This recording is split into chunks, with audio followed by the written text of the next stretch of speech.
Yang pertama, kasus ini sangat simpel. Hmm.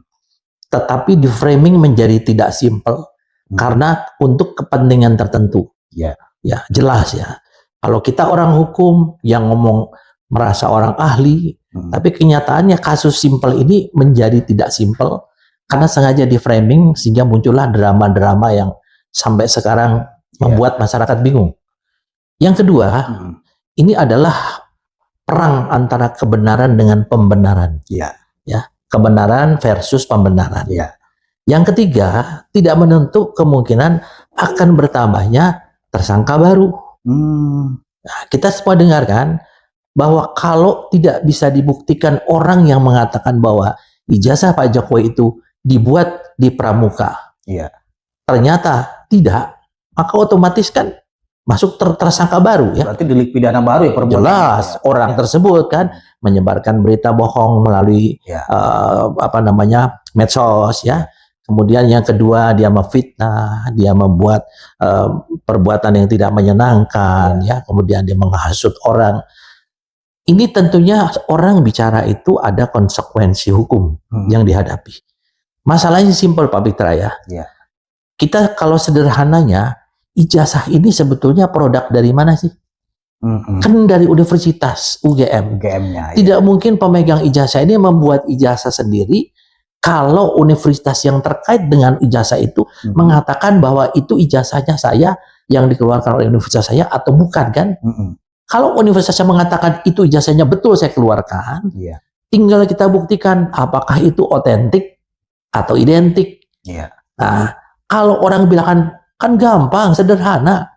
Pak Jokowi lihatkan aja udah beres. Itu hanya orang yang berpikir sempit yang mengatakan demikian ya.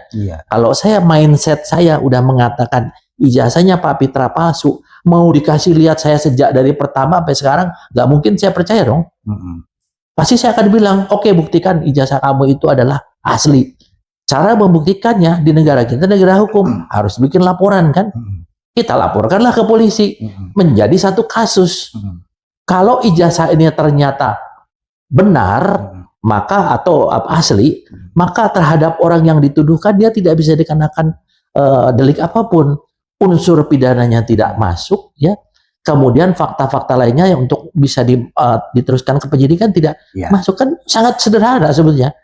Bukan memaksakan. Nah, kalau misalnya itu ternyata palsu, maka buat saya yang menuduh kepada pemilik ijazah itu, maka saya aman. Tidak ada tuntutan sama saya, bener kan? Ijazah kamu palsu. Tapi kalau ijazah ternyata itu benar, ada konsekuensi hukum dong untuk saya. Karena ini sudah masuk ke dalam proses penyelidikan dalam satu kasus hukum kan.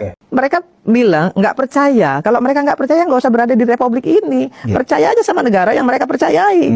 Itu penghinaan loh terhadap Indonesia. Minta dicek di Singapura. Ya jadi warga negara Singapura aja. Gitu. Ini nggak akan pernah selesai orang-orang ini ya. Setelah A dibuktikan dia ngomong B. Setelah B dibuktikan dia ngomong C. Nggak ada habisnya. Tangkap orang ini. Ini ngacau ini. Bikin gaduh republik ini. Kalau saya wah udah tangkap aja.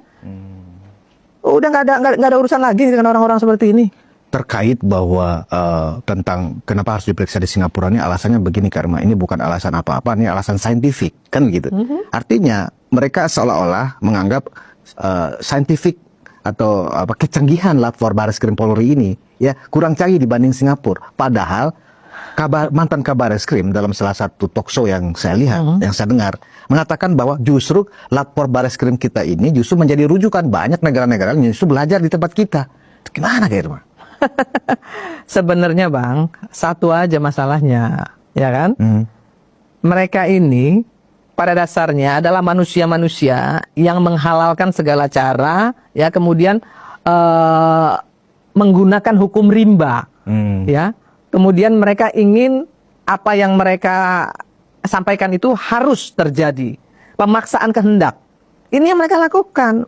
Bukan soal bicara soal moral lah yang katanya harus begini, harus begitu. Panci mana ada moral? Soal panci aja nggak ada moral. Gimana mau bicara yang lebih besar lagi? Panci aja nggak ada moral loh. Soal panci loh nggak ada moralnya. Apalagi mau bicara yang lebih besar lagi. Soal kecil loh itu. Kan seperti itu. Ya kalau kita kaitkan yang namanya panci ini kan juga adalah mantan. Ini yang bicara netizen loh Bang. Yana juga ya. Netizen Bang. undang pelanggaran undang ITE juga, ya kan? 650.000 di TikTok saya menyatakan begitu. Panci ini nggak punya moral. Ngapain bicara soal moral? Orang soal Panci aja dia nggak punya moral. Ini yang bicara di TikTok saya loh. Bukan saya secara pribadi yang bicara itu. Artinya menjadi penyakit kau sendiri. Ini ijazah orang diteliti. Sekalian aja sertifikat hak milik rumahnya diteliti. Tanggung amat ya kan. Terus kenapa hanya Pak Jokowi aja yang diteliti?